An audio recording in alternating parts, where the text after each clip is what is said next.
Bu gün biz iqlim və iqlim qurşaqları haqqında danışacağıq. İlk öncə biz bilməliyik iqlim nədir? İqlim nəyə deyilir? Deməli, müəyyən bir ərazidə meteoroloji elementlərin çoxillik təkrarlanma rejiminə nə deyilir? İqlim deyilir. Deməli, əgər müəyyən bir ərazi üzrə meteoroloji elementlər, yəni təzyiqdir, rütubətdir, temperaturdur. Bunlar uzun dövr ərzində, uzun illər ərzində, eyni dövrdə, eyni şəkildə təkrarlanırsa, buna biz nə deyəcəyik? İqlim. Hava ərazinin müəyyən bir dövr üçün, bir növ tez bir vaxt üçün olan gedişidir, amma iqlim uzun bir dövr, çoxillik təkrarlanma rejimidir. Deməli, iqlim göstəriciləri dediyimiz kimi hər il eyni vaxtda təkrarlanır və iqlim göstəriciləri davamlı bir xarakter daşıyır və yalnız iqlim göstəricisi, iqlim uzun tarixi dövr ərzində dəyişə bilər.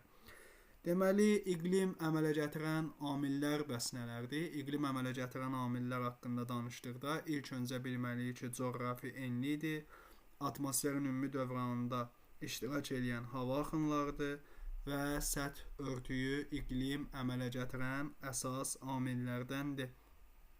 Deməli, iqlimin bir neçə təsnifatı mövcuddur. Məsələn, Alisovun təsnifatı, Köpenin təsnifatı və s. Ən çox bunlardan yayılmışı Alisovun təsnifatıdır. Amma indi dərsliklərdə Köpenin təsnifatına əsasən yer verirlər. Biz amma danışacağıq Alisovun təsnifatı haqqında. Deməli, Alisovun bilməlisiniz ki, Alisov rus alimdir və Alisovun təsnifatı ilə ərazinin temperatur şəraiti və hava kütlələrinin xarakterinə görə biz yer kürəsini 13 iqlim qurşağı daxilində öyrənəcəyik. Yəni 13 dənə iqlim qurşağı mövcuddur və bu iqlim qurşaqları iki hissədən ibarətdir. Əsas iqlim qurşağı və keçid iqlim qurşaqları. Deməli, biz bilməliyik ki, əziz yoldaşlar, 7 əsas iqlim qurşağımız, 6 keçid iqlim qurşağımız mövcuddur. Bunlardan mülayim iqlim qurşağından başqa bütün əsas iqlim qurşaqlarının keçidi mövcuddur. Deməli, əsas iqlim qurşaqlarına diqqət eləsək, 1 ekvatorial iqlim qurşağı, 2 tropik iqlim qurşağı, 2 mülayim iqlim qurşağı, 2 də qütb iqlim qurşağı, yəni Arktik və Antarktik iqlim qurşaqları mövcuddur. Keçidlər bəs hansılardır? 2 subekvatorial iqlim qurşağı, 3 subtropik iqlim qurşağı, 2 subqütb iqlim qurşağı. Subqütb, yəni subarktik və subantarktik iqlim qurşaqları. Deməli, əsas iqlim qurşaqlarını keçid iqlim qurşaqlarından fərqləndirən bir sıra cəhətlər vardır ki, bunlardan da əsas cəhət odur ki, keçid iqlim qurşaqlarının özlərinə məxsus bir hava kütlələri olmur və keçid iqlim qurşaqlarının özlərinə məxsus hava kütləsi olmadığına görə onlar əsas iqlim qurşağından fərqlənirlər. Yəni, əsas iqlim qurşaqlarının özlərinə məxsus nəyə mövcuddur? Hava kütlələri mövcuddur. Deməli, biz bilməliyik ki, ekvatorial, arktik və antarktik iqlim qurşaqları il ərzində yalnız bir fəsil görürlər. Yəni, ekvatorial iqlim qurşağında, arktikdə və antarktikdə il ərzində bir fəsil müşahidə edilir. Deməli, ekvatorialda bu fəsil il boyu isti və rütubətli fəsildir. Yəni, burada fəsil dəyişkənliyi biz görə bilmərik. Havanın temperaturu il boyu yüksəkdir və il boyu da yağıntılıdır. Arktik və Antarktikdə də biz bir fəsil görürük. Deməli, burada hansılardır əsasən fəsillər? Burada da il boyu soyuq fəsildir. Yəni, temperaturun il boyu mənfi şaxtada olduğunu biz müşahidə eləyə bilərik. Bunlardan deməli, subekvatorialda, tropikdə, subarktik və subantarktikdə isə 2 fəsil görə bilirik. Deməli, subekvatorialda 2 fəsil gördüyümüz fəsillər hansılardır? Biri isti və quru, digəri isə isti və rütubətli fəsildir. Yəni, burada il boyu temperatur istidir, lakin burada rütubətə görə sadəcə 2 fəsil ayrılır ki, deməli, rütubətli və quraq fəsil. Daha sonra bunlardan biz tropiki deyirik. subtropiki deyirik. Çox üzr istəyirəm. Deməli, subtropikdə biz əsasən subtropik deyil, tropikdə biz əsasən burada da iki fəsil görə bilərik. Əsasən isti, nisbətən isti yayın olduğu dövr və nisbətən havanın mülayim keçdiyi quru dövrü müşahidə eləyə bilərik. Deməli biz bunlardan daha sonra subarktik və subantarktika diqqət eləsək, subarktik və subantarktikdə isə arktik və mülayim hava kütlələrinin təsiri ilə sərt qışın və nisbətən mülayim yayın keçdiyi iki fəsil görürük. Və 4 fəslin 4-ünün də tam şəkildə müşahidə edildiyi sadəcə 2 dənə iqlim qurşağı vardır ki, subtropik və mülayim iqlim qurşağıdır ki, burada yaz, yay, payız və qış fəsilləri tam şəkildə 4-ü də müşahidə edilir. Deməli, iqlim qurşaqlarının formalaşmasında əsas amillərdən başqa relyef, okeanlar və okean cəryanları da eyni zamanda iqlimin formalaşmasına təsir edən amillərdir. Və bu amillərin təsiri ilə biz deyəcəyik ki, quruda böyük ərazi tutan iqlim qurşaqlarının arasında kəskin fərqlər yaranır. Məsələn, iqlim qurşaqlarının daxilində də müxtəlifliklər mövcuddur. Bu müxtəlifliklərdə iqlim tiplərinin və iqlim vilayətlərinin yaranmağına səbəb olur. Məsələn, tropik və subtropik mülayim iqlim qurşaqları daxilində iqlim fərqləri daha çox olduğundan deyəcəyik ki, tropikin, subtropikin, mülayimin daxilində fərqli iqlim vilayətləri və iqlim tiplərini eyniyir, formalaşır. Deməli, biz şimal mülayimə xüsusən diqqət yetirdikdə, burada diqqət eləsək, yaşıl rənglə qeyd olunub. Şimal mülayim iqlim qurşağı tutduğu ərazilərə görə və təbii şəraitinin müxtəlifliyinə görə mülayim dəniz, mülayim kontinental, kəskin kontinental və mülayim musson olmaqla 4 iqlim vilayətinə neynəmişdir? 4 iqlim vilayətinə bölünmüşdür. Deməli, subtropik iqlim qurşağına diqqət eləsək, burada subtropik iqlim qurşağı sarı rənglə verilib. Subtropik iqlim qurşağı da geniş bir ərazi əhatə elədiyindən və böyük məsafədə uzandığına görə onun da daxilində 4 iqlim tipi formalaşıb. Deməli, bunlar hansılardır? Aralıq dənizi, kontinental, musson və rütubəti bərabər paylanan iqlim tipidir. Deməli, indi bu iqlim qurşaqları və iqlim qurşaqlarının yayıldığı ərazilər, onların xüsusiyyətləri barədə biz indi geniş şəkildə danışmağa başlayacağıq. Ümumi məlumat verdik. İqlim qurşaqlarının sayı, keçid iqlim qurşaqları, əsas iqlim qurşaqlarına bildik. İndi başlayacağıq ekvatorial iqlim qurşağından danışmağa. Deməli, dəyərli yoldaşlar, siz burada ekvatorial iqlim qurşağını görə bilirsiniz. Baxın, burada qırmızı rənglərlə verilib ekvatorial iqlim qurşağı. Deməli, ekvatorial iqlim qurşağı haqqında ilk öncə bilməlisiniz. İl boyu istidir, il boyu rütubətlidir. Rütubət əsasən burada biz deyəcəyik ki, 2000-3000 mm arasında dəyişir. Burada biz dəyərli yoldaşlar sadəcə nə görəcəyik? Bir dənə fəsil görəcəyik. İl boyu isti və rütubətli.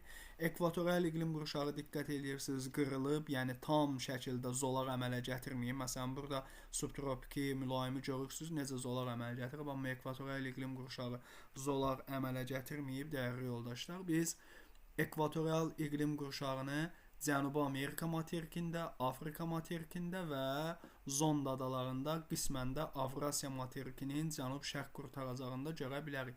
Deməli, Cənubi Amerika materikində biz Amazon ovalığında görə bilərik. Ant dağlarının Sakit Okean sahillərində diqqət eləsəniz görə bilərik. Baxın, Amazon ovalığının əsasən biz Amazon çayının qərbində və Ant dağlarının Sakit Okean sahili boyunca görə bilərik. Ekvatorial iqlim qurşağı Cənubi Amerikada bu əraziləri əhatə eləməkdədir. Daha sonra biz deyəcəyik ki, Afrikada görə bilərik və diqqət eləsəniz, Afrikada Kongo çayının hövzəsində Qvineya körfəzinin sahilləri boyunca neynəmişdir? Afrikada ekvatorial iqlim qurşağı hakimdir. Deməli, ən şərqdə Afrikada Viktoriya gölünün sahillərinə kimi gəlib çatır. Hətta burada Nil çayı öz başlanğıcını ekvatorial enliklərdən götürür. Daha sonra diqqət eləsəniz, baxın bu hissədə biz görə bilərik. Şri-Lanka adasının cənubunda, dəyərli yoldaşlar, bilirsiniz ki, Şri-Lanka adasının digər adı Seylon adasıdır və Seylon adasının, yəni Şri-Lanka adasının cənubunda ekvatorial iqlim qurşağı görə bilirik. Şri-Lanka dövləti, Şri-Lanka adası Şri-Lanka dövlətinə aiddir. Deməli, daha sonra biz burada Böyük Zonda adalarında və Malakka yarımadasında görə bilərik. Deməli, Malakka yarımadasının cənubunu biz diqqət eləsək, ekvatorial iqlim qurşağına düşür Malakka yarımadasının cənubu. Daha sonra Sumatra adası bütövlükdə ekvatorial iqlim qurşağında yerləşir. Daha sonra burada Yava adasının şimal hissəsi, nisbətən şimal-qərb hissəsi, Kalimantan adası digər adı ilə Borneo adasıdır. Sahəsinə görə dünyanın 3-cü ən böyük adasıdır və Kalimantan adasında 3 dövlət yerləşir. Bunlar şimaldan cənuba Bruney Sultanlığı, Malayziya və İndoneziya dövlətləridir. Daha sonra burada biz Sulawesi adasında, Sulu adasında və Yeni Qvineyanın böyük bir hissəsində, şərq hissəsində görə bilərik. Deməli, burada Yeni Qvineya adası haqqında danışdıqda, Yeni Qvineya adası sahəsinə görə dünyanın ən böyük ikinci adasıdır. Yeni Qvineya adası materik mənşəli adadır. Yeni Qvineya adasının sahillərini iki okeanın suları, Hind okean və Sakit okean yumaqdadır. Yeni Qvineya adası iki dövlətə məxsusdur.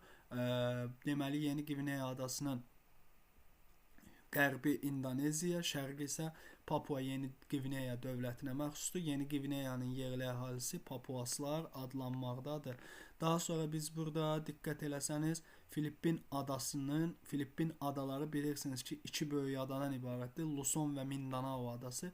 Mindanao adasının cənubunda da ekvatorial iqlim qurşağını biz müşahidə eləyə bilərik. Deməli, çaylardan biz dedik ki, Amazon çayının hövzəsində, Kongo çayının hövzəsində, Niger çayının hövzəsində biz əsasən ekvatorial iqlim qurşağını görə bilərik. Deməli, əziz yoldaşlar, ekvatorial iqlim qurşağında da bildiniz ki, bir fəsil müşahidə olunur. İl boyu isti və rütubətli fəsil, ekvatorial iqlim qurşağı, belə deyək, iqlim vilayətlərinə bölünmür. Ekvatorial iqlim qurşağı tam zolaq əmələ gətirməyəcək. Daha sonra biz subekvatorial iqlim qurşağından danışacağıq. Deməli, bizim iki subekvatorial iqlim qurşağımız mövcuddur. Diqqət eləsəniz, ekvatorial iqlim qurşağını həm şimaldan əhatələyib və həm neyniyib, cənubdan əhatələyib. Dəyərli yoldaşlar, deməli, biz subekvatorial iqlim qurşağı haqqında danışdıqda bilməliyik ki, subekvatorial iqlim qurşağının özünün hava kütləsi yoxdur. Burada qonşu hava kütlələri, tropik və ekvatorial hava kütlələri hakim ola bilir. Subekvatorial iqlim qurşağı həm şimal yarımkürəsində, həm cənub yarımkürəsində yayılıb. Deməli, subekvatorial iqlim qurşağının yayıldığı materiklərə diqqət etsək, Şimali Amerikanın cənub qurtaracağı, Panama bərzəxinin yaxınlığı, baxın diqqət edirsiniz, Şimali Amerikanın qurtaracağı, Cənubi Amerikanın böyük bir hissəsi, Afrikanın böyük bir hissəsi, daha sonra Avrasiyanın Hindistan və Hindi-Çin yarımadaları və Avstraliyanın şimalını, əziz yoldaşlar, biz subekvatorial iqlim qurşağında görə bilərik. Deməli, subekvatorial iqlim qurşağında da dedik ki, əsasən iqlim vilayəti yoxdur. Subekvatorial iqlim qurşağında biz iki fəsil görəcəyik. Bunlar əsasən isti rütubətli və isti quraq fəsildir. Deməli, temperatur da demək olar ki, stabildir. Ekvatorial və tropik hava kütlələri hakim olur.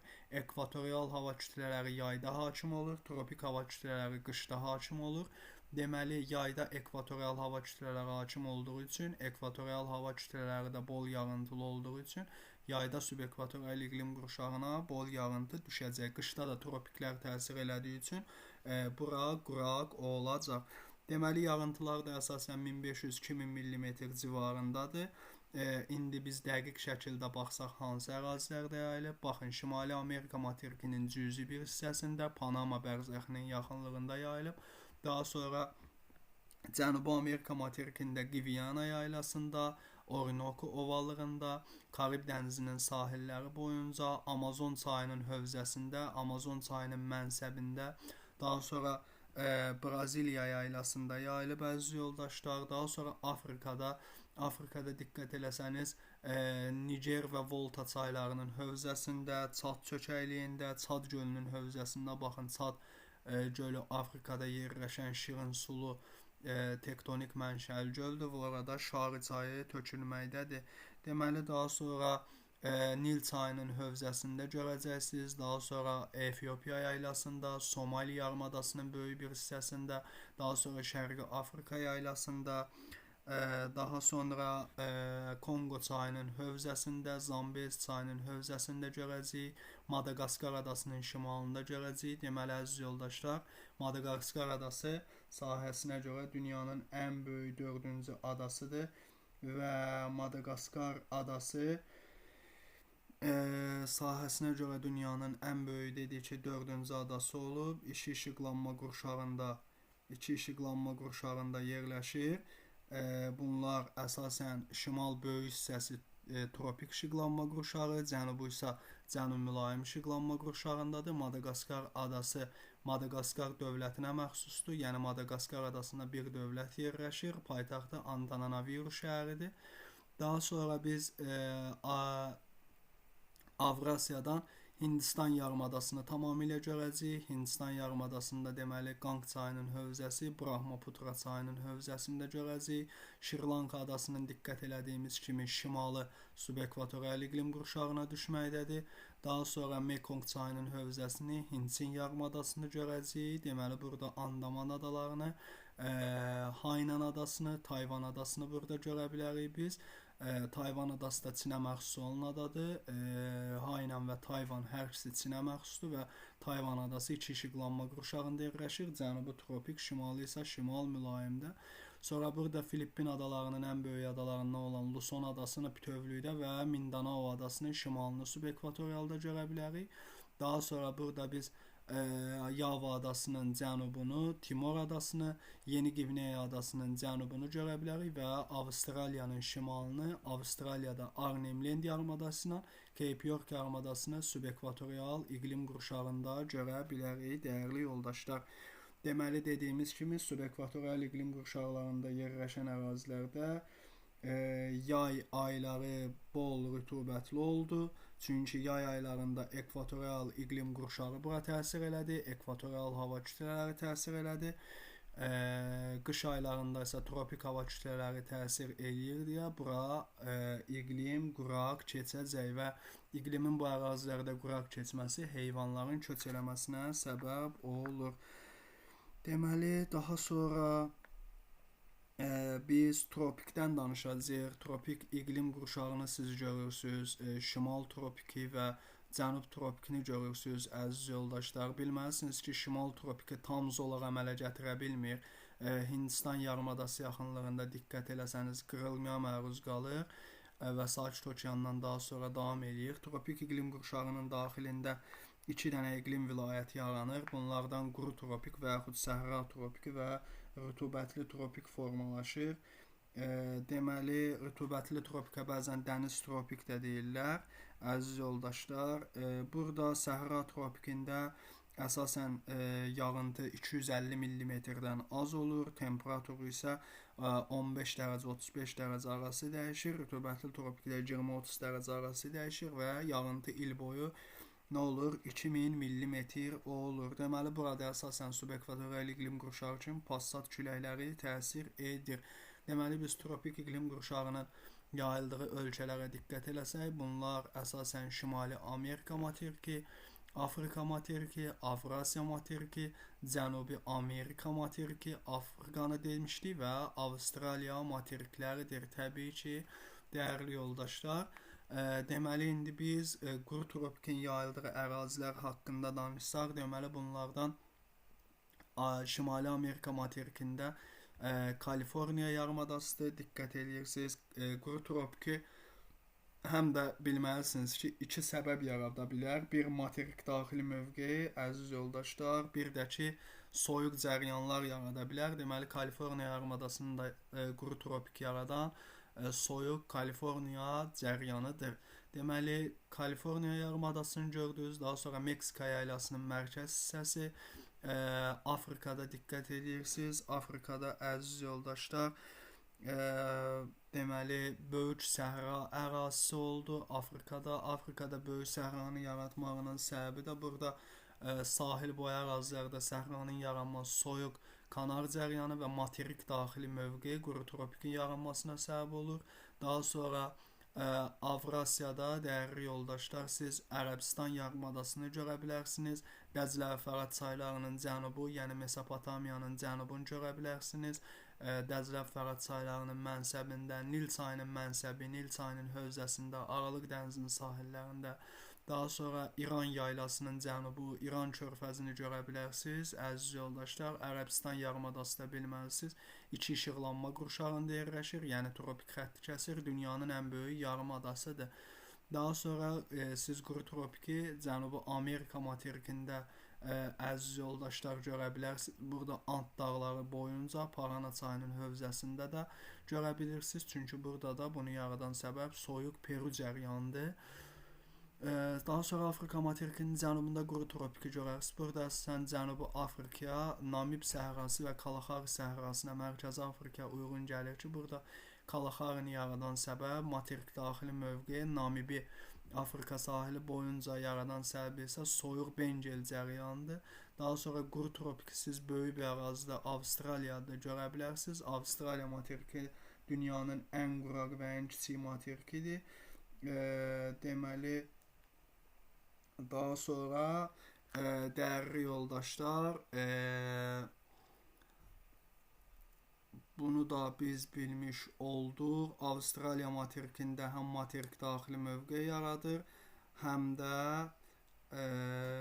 deməli Avstraliya materikinin qərbindən keçən soyuq qərbi Avstraliya cəryanı. Daha sonra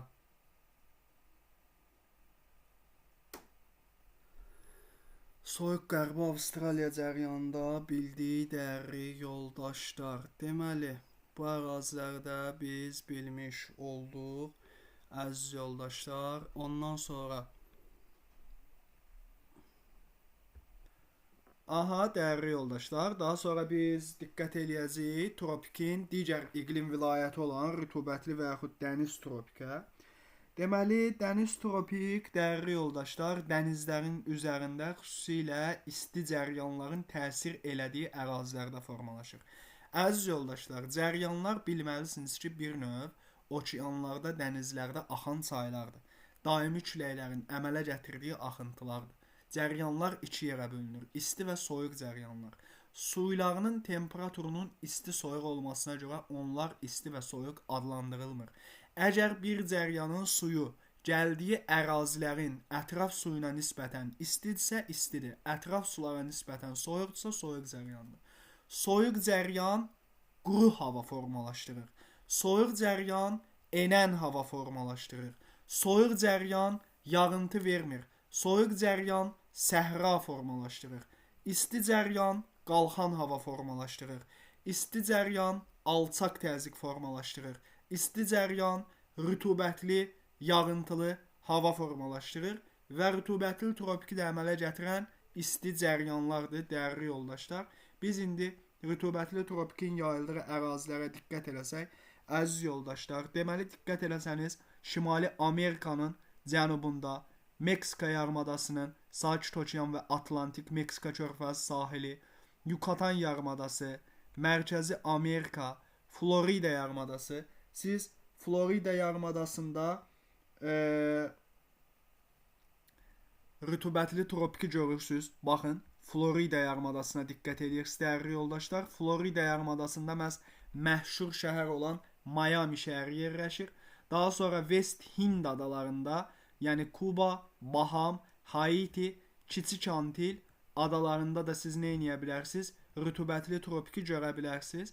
Deməli, bu West Hind adalarını kim kəşf eləmişdi? 1492-ci ildə Christopher Columb kəşf eləmişdi. Bu ərazilərdə siz rütubətli tropik görərsiniz.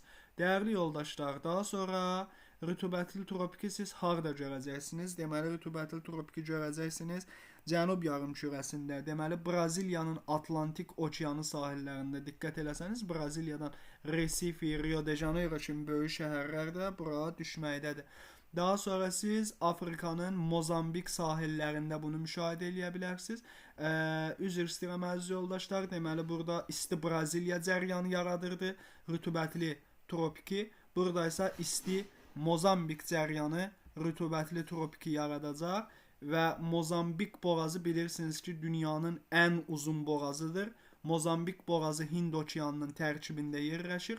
Mozambik boğazı Madagaskar adası ilə Afrikanı bir-birindən ayırır.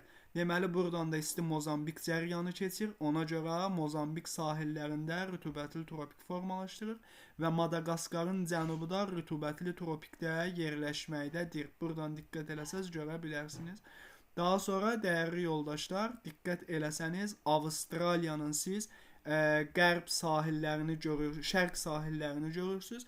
Avstraliyanın da şərq sahilləri boyunca dəyərli yoldaşlar, isti şərq Avstraliya cəryanı burada rütubətli tropiki formalaşdıracaq. Yəni böyük su ayırıcı dağlarının şərq ətəkləri rütubətli tropikdə yerləşəcək.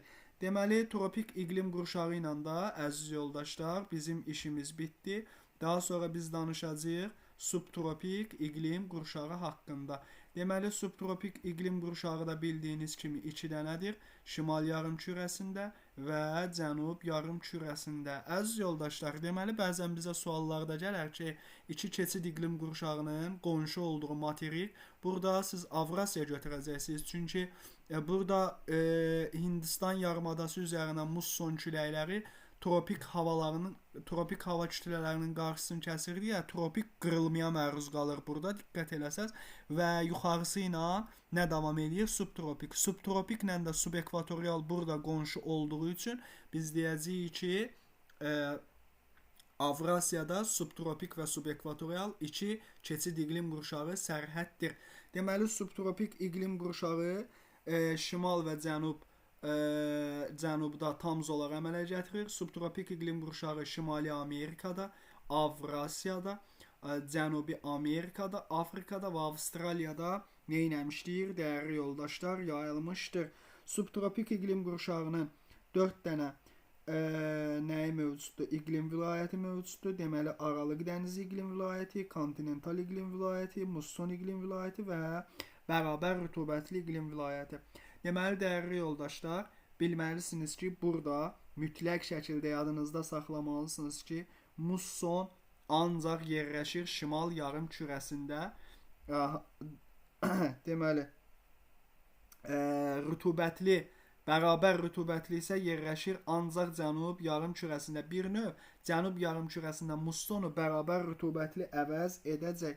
Deməli, indi biz Aralıq dənizi iqlim tipindən danışsaq, dəyərli yoldaşlar, Aralıq dənizi iqlim tipində temperatur 5-25 dərəcə arası dəyişir, yağıntı təxminən 600 mm-ə qədər olur və il boyu yağıntılı vaxtı isə nə vaxta uyğun gəlir, əziz yoldaşlar, qış aylarına uyğun gəlir.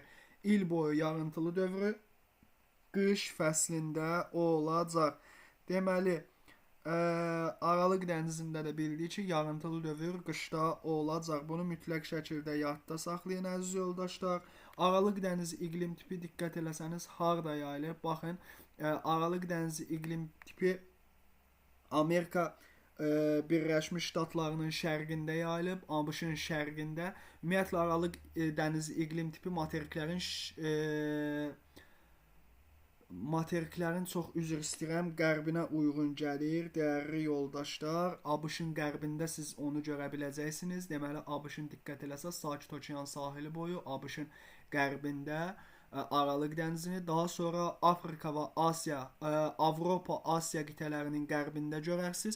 Deməli, burada dəyərli yoldaşlar, baxın, Piriney yarımadası, Apenin yarımadası, burada Korsika adası, Sardiniya adası, Siciliya adası, daha sonra Balkan yarımadası, Avropada bu ərazilər, Asiyada Kiçik Asiya yarımadası, indiki Türkiyə ərazisi, məhz Azərbaycan, İran yaylasının şimalı, Mesopotamiya nədə yerləşməkdədir? Aralıq dənizi tipində yerləşməkdədir.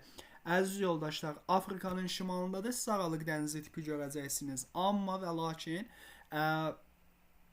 Atlas dağlarından şimalda Aralıq dənizini görmək mümkündür. Yəni burada Nilin mənsəbində, Liviyada, Misirdə Aralıq dənizi iqlim tipi yoxdur dəyərli yoldaşlar. Çünki böyük səhra üzərindən gələn quru tropik hava kütlələri, nəinki hava kütlələri Aralıq dənizini sıxışdırıb çıxardır, qoymur. Amma burada Atlas dağları yerləşir deyə, yəni Mərakeş, Tunis və Əlcəzairin şimalında biz deyəcəyik ki, nə formalaşır əziz yoldaşlar? Atlas dağlarına görə Aralıq dənizi tipi formalaşa bilir. Deməli Atlas dağlarının şimalında da Aralıq dənizi görəcəyik. Aralıq dənizi əziz yoldaşlar formalaşır harda? Formalaşır materiklərin yadınızda saxlayırsınız. Cənub-qərbində, xüsusən qərbində və Aralıq dənizinə yağıntı düşür ancaq və ancaq qış aylarında. Daha sonra siz Cənubi Amerika materikində dəyərli yoldaşlar Aralıq dənizinin tipini əsasən Çilinin mərkəzində görə bilərsiniz. Santiago şəhərinin ətraflarında, Sakit Okean sahillərində. Daha sonra Afrika materikinin cənub-qərbində görə bilərsiniz. Xüsusilə Kap dağlarında, Cənubi Afrika Respublikasının cənub-qərbində görə bilərsiniz. Kiçik bir ərazidə və Avstraliya materikinin də cənub-qərbində Aralıq dənizi iqlim tipini neyləyə bilərsiniz, görə bilərsiniz. Deməli, bu oldu bizim Aralıq dənizi iqlim tiplərimiz, əziz və dəyərli yoldaşlar. Daha sonra Aralıq dənizindən sonra biz subtropikin kontinental tipindən danışacağıq. Deməli, kontinental tipi burada diqqət eləsəz Şimali Amerika materikində böyük hövzədə Mississippi çayının hövzəsində yaranıb. Əziz yoldaşlar, hətta Missouri, Arkansas və Ohio qallarında da görə bilərik. Və kontinental subtropiki yaradan səbəb kontinental, yəni kəskin. Bilməlisiniz ki, əziz yoldaşlar, kontinentallığı yaradan səbəb materik daxili mövqedir. Okeanlardan uzaqlaşdıqca iqlim sərtləşir, rütubət iqlimi sərtləşdirir. Çünki rütubətin olması iqlimin yumuşaq olması deməkdir, əziz yoldaşlar. Deməli, kontinentalda da temperatur 0-30 dərəcə arası dəyişir, yağıntı 200-250 mm-dir. Yağıntı yenə burada əsasən qış aylarında düşür. Deməli, burada Şimali Amerika dediyi böyük hövzədə Mississippi çayının hövzəsində görmək olar. Daha sonra Avrasiya materikində subtropikin yenə mərkəzində siz bunu görəcəksiniz. Avrasiyada məsələn İran yaylasında, İran yaylasının xüsusilə şimalında, Təkləməkan səhrasında, Tibet ərazisində və s. siz görə bilərsiniz. Daha sonra cənubda məsələn diqqət eləsəniz, əziz yoldaşlar, Argentinanın məsələn şimalında, mərkəz hissələrində görə bilərsiniz. Sonra məsələn Afrikada yoxdur. Afrikada kontinental subtropik yoxdur. Afrikada kontinental subtropik yoxdur. Sonra Nallarbor düzənliyində burada görə bilərsiniz. Böyük Avstraliya körfəzi var. Böyük Avstraliya körfəzinin şimalı da Nallarbor düzənliyidir.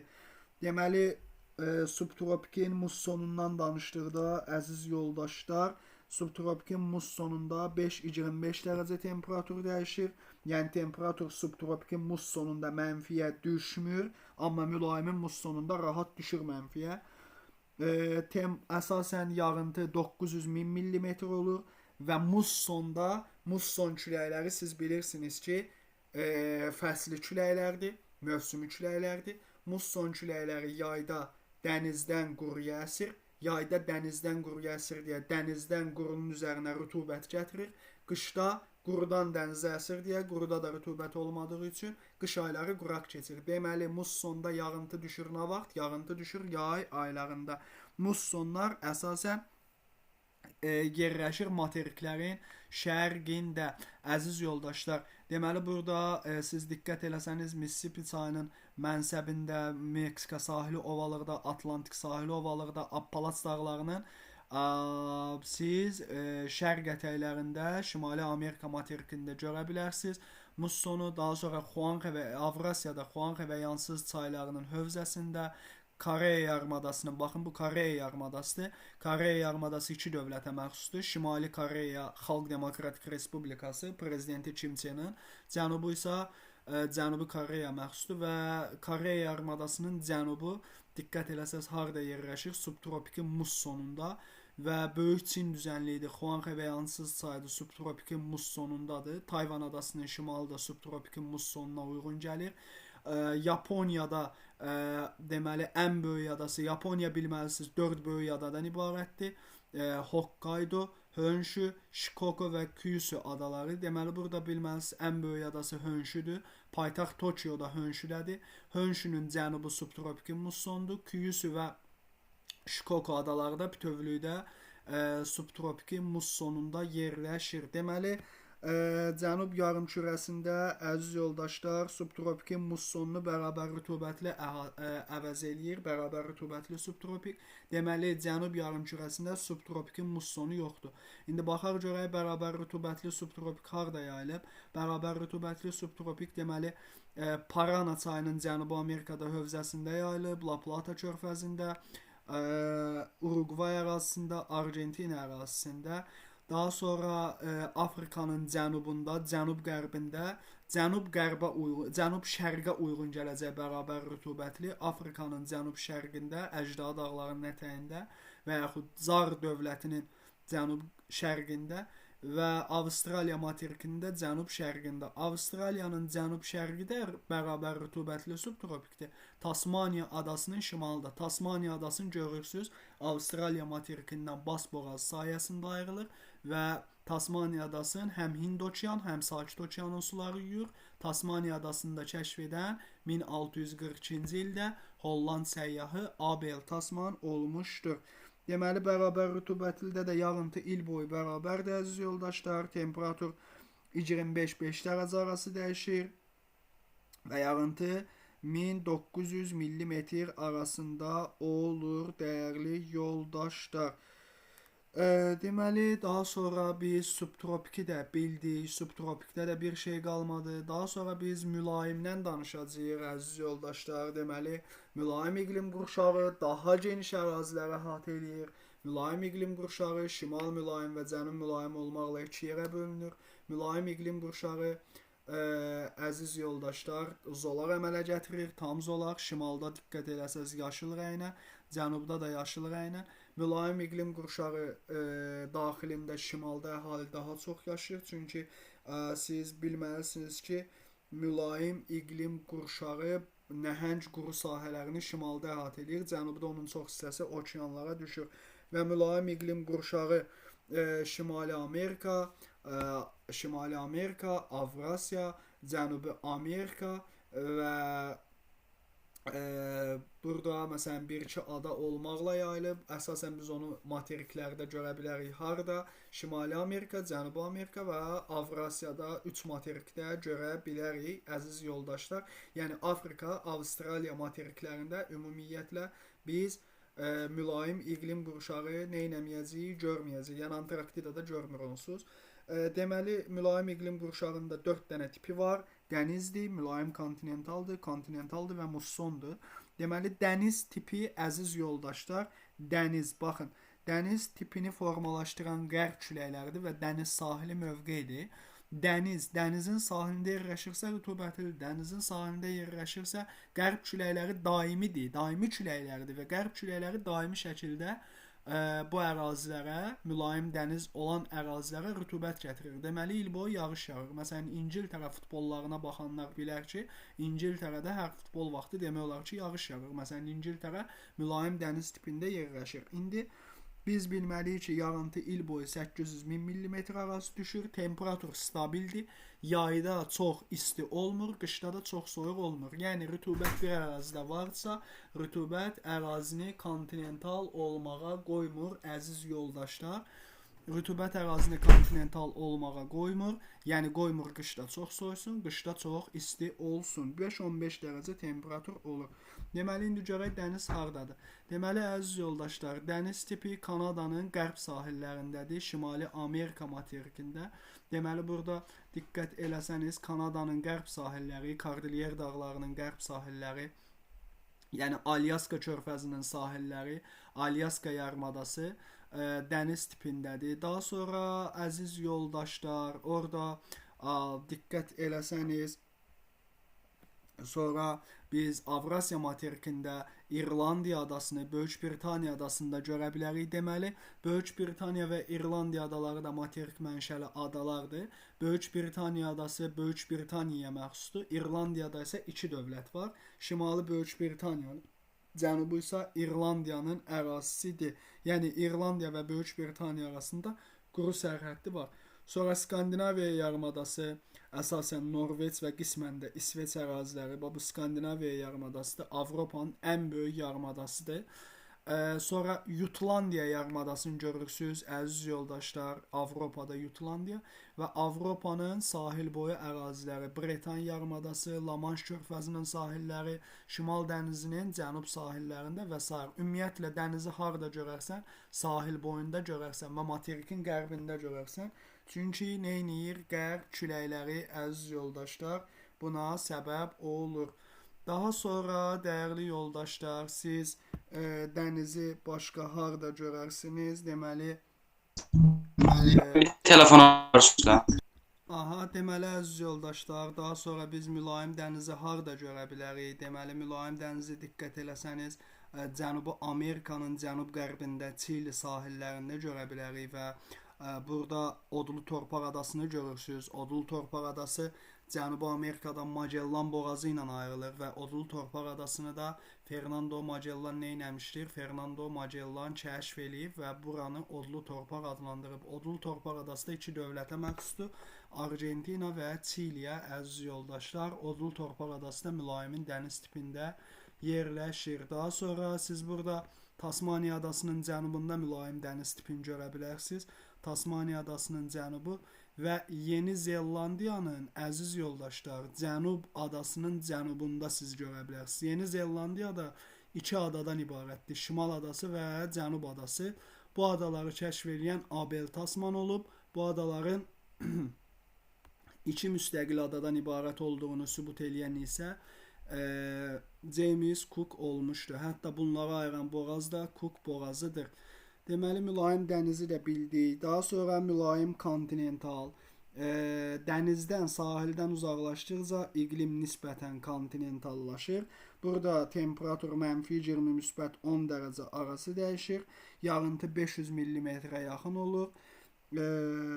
Daha sonra əziz yoldaşlar, deməli, mülayim kontinentalı biz əsasən harda görə bildik? Mülayim kontinentalı biz əsasən Kanadanın kordilyerlərində görə bildik. Diqqət eləsəz, Şimali Amerikada, Kanada kordilyerlərində, daha sonra Avropanın böyük hissəsində, Almaniya Polşa ovalığının cənubunda, Skandinaviya yarımadasının cənubunda görə bilərik. Baltik dənizi sahillərində görə bilərik. Dunay çayı hövzəsində, Dunay çayı, Dnepr çayı, Don çayının, Kuban çayının hövzələrində, Qara dənizin şimal sahillərində, Volqa çayının hövzəsində, Ural dağlarına kimi Şərqi Avropa düzənliyində mülayim kontinentalı görə bilərik, əziz yoldaşlar. Daha sonra Argentinanın cənubunda da görə bilərik, xüsusilə Patagoniya yaylasında görməyimiz mümkündür. Daha sonra materikin daha da içinə doğru getdikcə artıq kəskin kontinental görürük biz. Bu mülayimin kəskin kontinentaldır. Kəskin kontinentalda temperaturun nə qədər aşağı düşdüyünü görürük. -30 müsbət 20 dərəcə, yağıntılarsa azalır. Əsasən 350-400 mm. Dəyərli yoldaşlar, deməli biz kəskin kontinentalın harda yayıldığına diqqət eləsək, kəskin kontinental əsasən Kanadanın mərkəzində, xüsusilə böyük göllərin sahillərində yayılır. Biz Mackenzie çayının mənbəyində də bunu görə bilirik. Churchill çayının hövzəsində də bunu görməyimiz mümkündür. Daha sonra Avrasiya materikinin mərkəzində kəskin kontinentalı görə bilərik. Qərbi Sibirdə, Qərbi Sibir ərazisində, Orta Sibir ərazisində, Ob və Yenisey çaylarının hövzəsində, daha sonra Çinin əsasən Rusiya sərhədi boyunca Amur çayının hövzəsində görə bilirik, dəyərli yoldaşlar. Mərkəzi Asiyada Aral gölünün hövzəsində, Qazaxıstan ərazisində, Xəzər dənizinin şimalında, Xəzər dənizinin şərq sahillərində biz kəskin kontinentalı görə bilərik. Xüsusən Monqolistan ərazisi də bura düşməkdədir. Daha sonra mülayim mussonuna gəldik, əziz yoldaşlar. Musson iqlim tipi subtropikdə də olduğu kimi materiklərin əsas şərq sahil boyunda yayılıb. Demişdik ki, subtropiki mussonunu mülayim mussonundan fərqləndirən cəhət nədən ibarətdir? Subtropiki mussonu qış aylarında mənfi şaxtaya düşmür, amma mülayim mussonu mənfi şaxtaya düşür. Temperatur mənfi 20, müsbət 20 dərəcə arası dəyişir. Yağıntı 700 min millimetr civarındadır. Əsasən yay aylarına təsadüf edir, çünki yay aylarında musson rütubətli olur dəyərli yoldaşlar. Biz bu mussonda Şimali Amerika və Avrasiya materiklərində görəcəyik. Deməli, Şimali Amerikada harda görə bilərik? Əziz yoldaşlar, deməli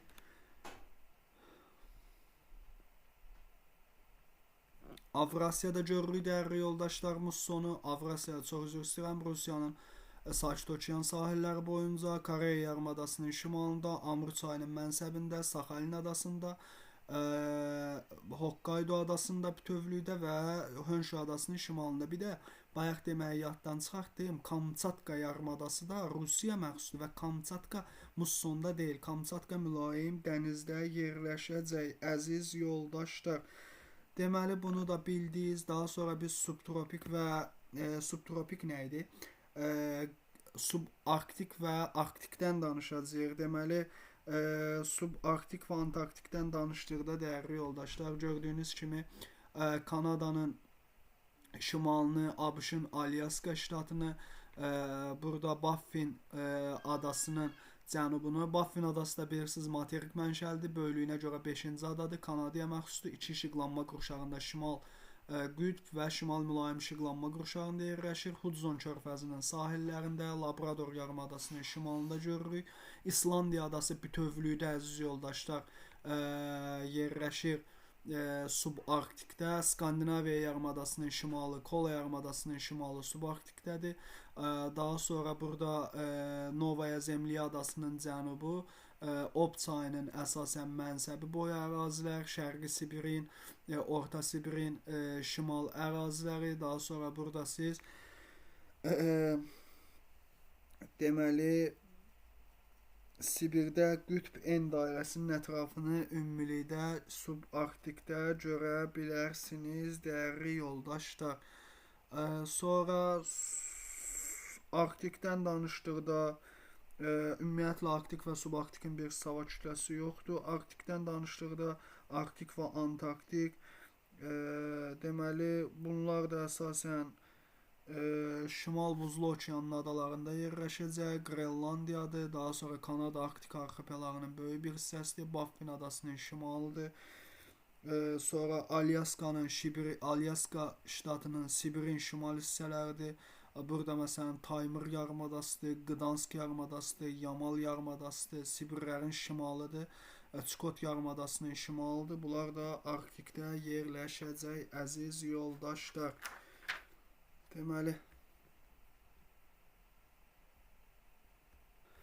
daha sonra əziz yoldaşlar, siz burada iqlim diaqramlarını görürsünüz. Deməli, ekvatorial iqlim qurşağının diaqramını gördükdə yağıntıya diqqət eləsəz, yağıntı il boyu bərabərdir. 2000-3000 millimetrin arasındadır diaqramlar, əziz yoldaşlar, və temperatur da il boyu demək olar ki, sabitdir. 25-30 dərəcənin arasında temperatur dəyişməkdədir. Bu ekvatorial iqlim qurşağının diaqramıdır. Yadınızda olsun, mütləq diqqət etmək lazımdır. Daha sonra əziz yoldaşlar, siz tropikin kontinentalını burada görəcəksiniz. Deməli, tropikin kontinentalında yağıntı, səhra iqlim vilayətində yağıntı demək olar ki, yoxdur. Temperatur 20 və 40 dərəcə arası dəyişir. Temperatur, diqqət eləsəniz, çox burada istidir. Və əziz yoldaşlar, əgər mərkəz tərəf yuxarıdırsa, yəni ağlayan smaylikdirsə, bir növ bu şimal yarımkürəsindədir. Baxın, diqqət eləyin, ağlayan smaylikdirsə, şişdirsə, şimal yarımkürəsidir. Yəni iyun, iyul, avqust ayları şimal yarımkürəsində yay ayları olduğu üçün iyun, iyul, avqust aylarında daha isti olur. Daha sonra əziz yoldaşlar, siz burada subekvatorialı görürsünüz. Deməli, subekvatorialda diqqət eləsəz, yağıntılar yay ayları boyunca düşür. İyun, iyul, avqust ayları boyunca. Bu şimalın subekvatorialı təbii ki. Və temperaturda 20-30 dərəcə arası dəyişməkdədir. Deməli, subekvatorialda da biz dedik, yağıntıların yay aylarında düşmək səbəbi nədir? Ekvatorial hava kütlələrinin təsiridir. Deməli, bərabər rütubətli subtropiki görürsünüz. Baxın, diqqət edin, cənub yarımkürəsidir. Bərabər rütubətli subtropikdə ancaq cənub yarımkürəsindədir. 20 və 8 dərəcə arası təxminən dəyişir. Yağıntıları da diqqət eləsəniz il boyu bərabər paylanılır demək olar ki. Daha sonra subtropikin mussonuna baxırsınız. Subtropikin mussonu mülayimin mussonundan fərqləndirən cəhət nədir? Diqqət eləsəz, burada temperatur mənfiyə düşmür. 5 ilə 25 dərəcə arası dəyişir və şimalda mussondur, subtropikin mussonu və bu da şimal yarımkürəsinin diaqramıdır və iyun, iyul, avqust aylarında yağıntı 1000 millimetrə qədər qalxır. Diqqət eləsəz, yağıntı yay aylarında düşür, əziz yoldaşlar. Daha sonra subtropikin kontinentalına baxırsınız. Subtropikin kontinentalında yağıntı azdır, temperaturda -5 və 25 dərəcə arası dəyişməkdədir, dəyərli yoldaşlar. Şimal yarımkürəsinin iqlim diaqramıdır. Subtropikin Aralıq dənizi tipinə diqqət edirsiniz. Yay aylarındadır Aralıq dənizi, şimal yarımkürəsini. İyun, iyul, avqust ayları istidir və iyun, iyul, avqust ayları yayda yağıntı düşmür. Yağıntı düşür qışda, dekabr, yanvar, fevral aylarında təxminən 800 millimetrə qədər olur.